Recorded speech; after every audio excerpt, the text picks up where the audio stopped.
What is the right content for the German market?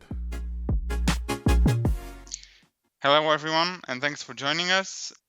Today we're going to talk about the right content for the German market. So just to begin real quickly, maybe a round of introductions.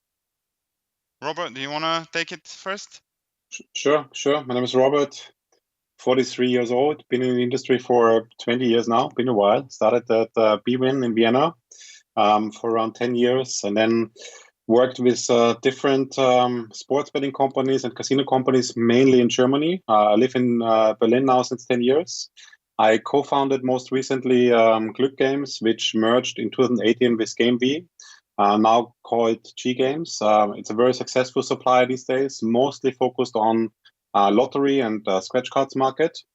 And yeah, now I'm just founding something new, a game studio, slot studio for the German market. That's me. Great, thank you for that. LUKA? My name is LUKA. I'm 41 years old and have been in this industry for a while now, almost 20 years too, and am recently positioned as a product owner of games at Oryx Gaming. So we deal as an aggregator and content provider, RGS provider, very strongly present in Germany, also everywhere else, but this is what it's my, let's say, position, making sure the games reach the audience wherever it's needed, also in Germany. Okay, thank you, LUKA. And finally, myself, I'm VLADIMIR PAVLOV. I'm VP Product at Pariplay. Pariplay is a leading studio and also content aggregator for the regulated markets, but especially for Germany, which is one of our key markets. Recently, I've been involved with the whole regulated market go live on the 15th of October, working closely with our own games, studios, RGS partners, and third-party providers to make sure that we can launch with our partners and all the content that we can for the German market. So I think we have a great mix of people today to have a really productive discussion about the German market. So I was thinking we can start off with the current state of the market.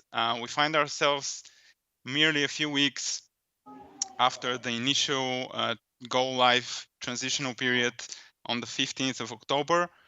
How do you see the market at the minute? What is your feel on the market at the minute, and what's coming by December the 15th?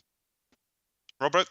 Luca, you want? Yeah, I can start. Yeah, it's quite interesting. I'm based in Berlin, so it's on the week before the 15th of October. It was really interesting to see the advertising budgets spent by everyone. So in my Facebook and LinkedIn stream, it was absolutely out of control. I kid you not, every third post on Facebook was a online gambling advertising. So everybody pushed out a lot of marketing euros just the weeks before the 15th of October.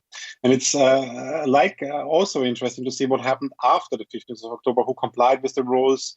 So these bet limit rules and spin time rules, and other rules that took a while for everybody to comply with. So it's quite interesting to see what happened after the 15th of October. Suddenly it was complete silence. Nobody was advertising anymore. And you see a handful of operators advertising. So clearly they are in breach of regulation. So advertising is the big one, of course, because that's now legally quite clearly forbidden at the moment. And that's the current state, yeah, for October, November, December. I think a lot of operators already implemented the December rules as well. And shall see when actually a license will arrive in Germany and what that will look like. There's also a question which hasn't been answered and discussed at all, really much, is tax rate in Germany.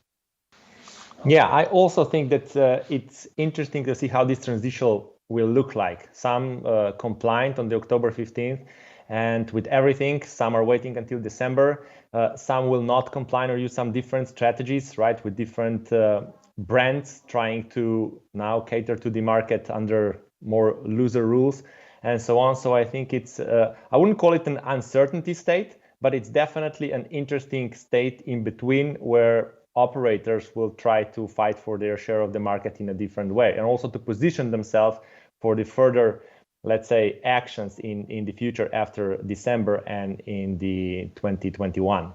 So yeah, it's definitely interesting to see, and what we can do, right, as an industry to help these operators, well, gain the biggest potential share of that new emerging market in a way. Absolutely. And Robert touched upon the bet limit, the €1 max bet limit, and the 5-second minimum between spins. Do you think the industry is ready for this, both on the vendor side, on the supplier side, and on the operator side, in terms of the strategy, how this will affect the games being produced and the projected revenues? Where do you see this? I mean, there is some numbers floating around which you in your network you sort of listen to and hear, and there is obviously revenues going down very obviously. The most obvious part being, of course, a different topic a little bit. This is table games, of course, but within slots.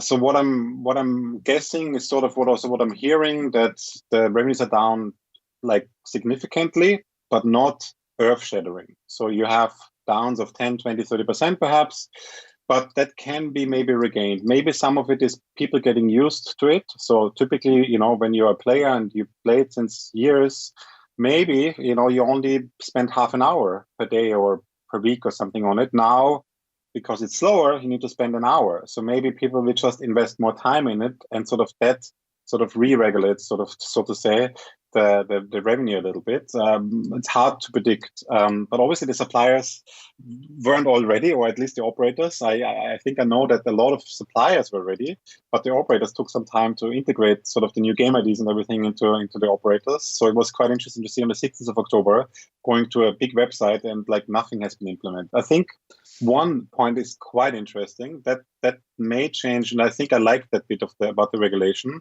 Is I always wondered, because before I worked a little bit more in lottery and scratch cards always very clearly say it's a 1 in a million chance to win the main prize, or 100,000.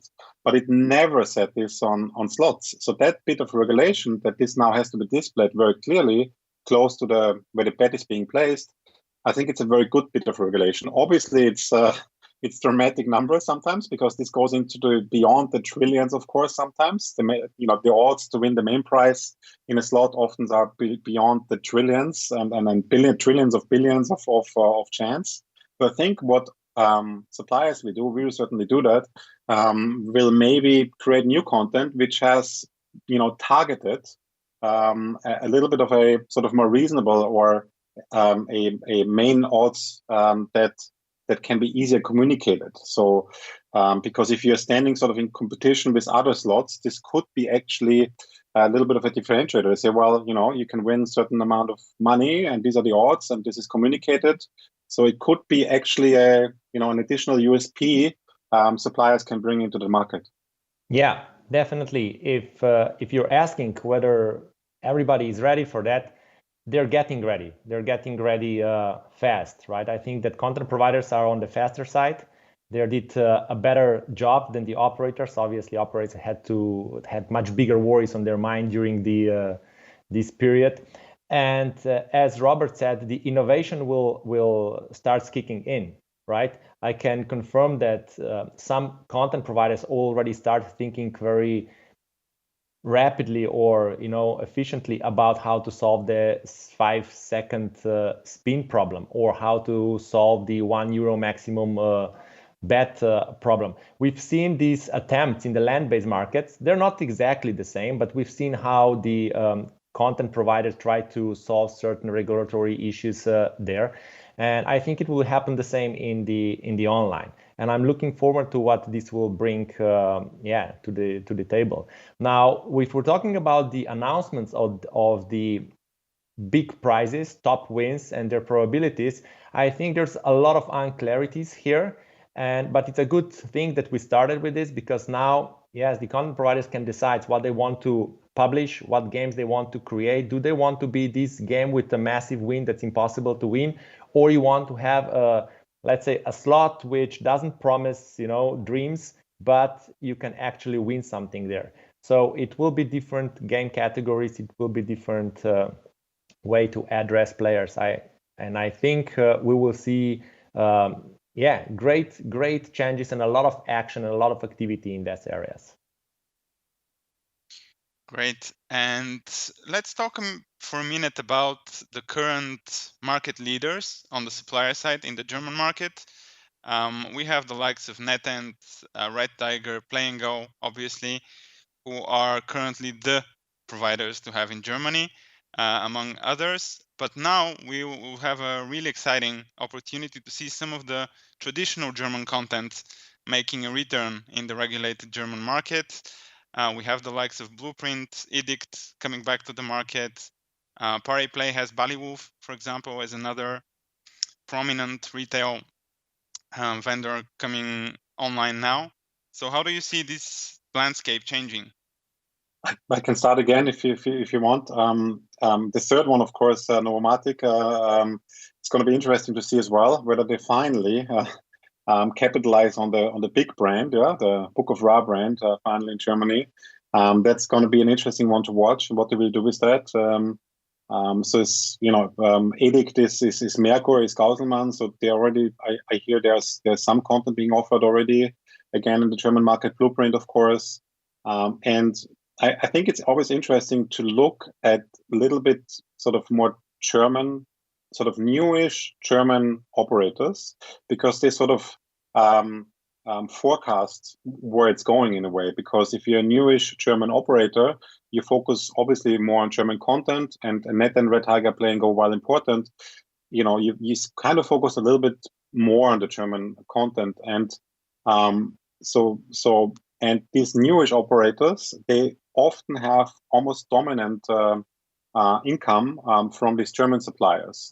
That's quite interesting. That somebody who, although the named companies, they aren't new, but the online divisions are quite new, and the content to the online players is new, although known in the offline market, can have a very quick and a dominating role in the German market. How that translates then internationally, like Gamomat doing really well in the German market, of course, as you know, Vladimir. How that will translate over the borders of Germany is going to be interesting for suppliers. But for Germany, German content is really important. And I mean, I can talk about half an hour, many hours about what German content actually means. But I'm going to leave it at this. Yeah, my question is, or what interests me is actually how will return of the so classic land-based providers affect the current situation, and more so, how has the presence of the big online names like NetEnt, Red Tiger, and Play & Go, how it changed the habits of the German online user? Whether will the old classic brands have the same impact they would have 3 years ago, while the dominance of these international players was not as big in the German market? I think that while we have an established, let's say, German player and a German content and so on, and we can discuss what that is, I still think that the now a couple of years of presence of these new innovative game types, international game types, did change somewhat the habits or preferences of German users. And I think this is the trend that will continue to happen. And I think that new studios will know how to capitalize on that, will know how to put their innovation and further progress into successful game, how to turn that into successful game and user experience that will German online audience recognize as something which is a next level, next step, and take on from there. So I'm really wondering what will the classic brands do if we're going to, for example, if you show it in the G2E or London show on ICE, if you see the cabinets and land-based machines, you see that these classic brands are doing, or at least have been doing in the last year, some very nice progress. And let's see how this translates this into online, because obviously there are different limitations. You can't put everything that you were doing in the land base, right, on the physical machine with unlimited space. You can't transfer everything to online. But let's see. This will be the interesting part, and who will actually be the main guy on the market after that. Will it be small progressive studios? Will it be the classics, the big classic names, or the well-adapted international names that you've mentioned? Interesting times ahead of us, for sure. The elephant in the room, live casino, one of the fastest growing, most popular verticals at the minute. How are German players, how are they gonna change their preferences, if at all? And what do you think is the type of content that can replace or emulate live casino? Luka, you want to start now? Okay, maybe there are two things. I still think that when you take away such a big part of the market, right, of the classic offering, people will start looking for it elsewhere. I'm afraid that this will be the opportunity where unregulated operators will try to attack German customers, German players, and they will be successful with that. The other way that I think it will go is that the games that are allowed, like slots, will try to be packed or presented in a way that will give some of that experience to the players. Obviously, we cannot talk about live slots, right, with dealers and so on, but we can talk about something that looks like a roulette or has some mechanics of roulette or a card game, like a bonus games with these features and so on. Of course, this is meaningless when it comes to the question whether this can replace the missing of the live games. It can't. It will be a niche segment that will appear, and especially will be successful at the beginning, because I think that operators will try to somehow fill this void, right, this emptiness, and they will be willing to try everything new that comes to the market. It is also a chance for the new studios to sort of try to get the name for themselves. If they will have a successful product in this sphere, this might be their big through. But otherwise, I think that people will be just looking for this kind of user experience elsewhere, and Germany or the regulators will have to find a way to control that. If they don't want simply that people will go elsewhere. Thank you. Robert? Yeah, I have nothing much to add product-wise. I think regulation-wise, legal-wise, it's I think it came as a surprise to many, because obviously the regulation was submitted to the European Parliament, and the bit about live casino, it's weird because it shouldn't have gone through and it shouldn't have passed basically the notice period of the European Commission. I don't know too little in detail. I'm not a lawyer, but obviously you watch a lot of what's legally going on, and I'm certain that this will be challenged a lot. And then it's a question how quickly it can be challenged. It's hard to see that this will stand legally and from an EU principle. But the question is, again, I mean, it took us how long? I started BWIN in 2000, and since then, they were fighting for a private market basically in Germany. Now we have it. It took 20 years. How long it takes basically. So eventually, it's almost clear that it has to come back, because it's hard to put under the sort of brackets of the European Commission and European principles, unless they don't do any marketing for it. But it's really hard to foresee that it's not at some point. The question is how quickly. It will be in private hands at some point as well, is my guess. How quick? Is it a year? Is it going to be 5 years? Who knows? Absolutely, yeah. Final question to wrap things up. If we were to have this discussion in a year, what do you think the main topic will be? Okay, I guess it will be who was the most successful and who benefited the most of introduction of the new regulation, right? Who were the players and how they managed to get this advantage? Was it on the product side, right? Did they adapt the games more successfully and the product itself? Or was it the marketing strategy or something else? I think that would definitely be the topic for the next year. And then to predict, how we can learn from this experience of this 1 year period and in which direction to go from there. Thank you, Yeah, Robert. I think you will see surprise new suppliers and surprise new operators on the market because, I mean, you know, the announcement from Bet Victor with BuildBet, that's a big one. So Bild newspaper being the largest newspaper in Germany still, that's obviously a very, very big announcement. And you will see more of these surprises. And when you are a really large company and you have investors and you're maybe publicly listed, you see forecasts that are not good, then obviously the atmosphere in the big companies isn't exciting. You know, you're losing revenue, you're losing budget, you can't hire people in your team. You know, for a year or two, large companies going to be a little bit in paralysis, which creates a lot of room for new companies to emerge and come up. And a handful will be surprise winners. Yeah, where you say, well, I hadn't seen that coming. Yeah, you know, where did that came from? I thought the regulation is bad. Yeah, but when there are tectonic shifts in regulation, there's always opportunity. And it's about the position where you're in as a company, and it's mostly going to be newish or newish companies, startups and newish companies. Which so I think we will see some surprise brands in a year time in the German market. Thank you very much both for this. I think it has been very interesting for myself for sure, and I'm hoping for the audience as well. We can obviously spend hours talking about this, but we have the time constraint of 20 minutes, unfortunately. So thank you very much again for your insight, and looking forward to touch base in the future and see how much of our predictions are actually coming true. Thank you. Thank you, Vladimir. Thank you, Luka. Thank you, Robert. Thank you for having us. And yeah, until next time.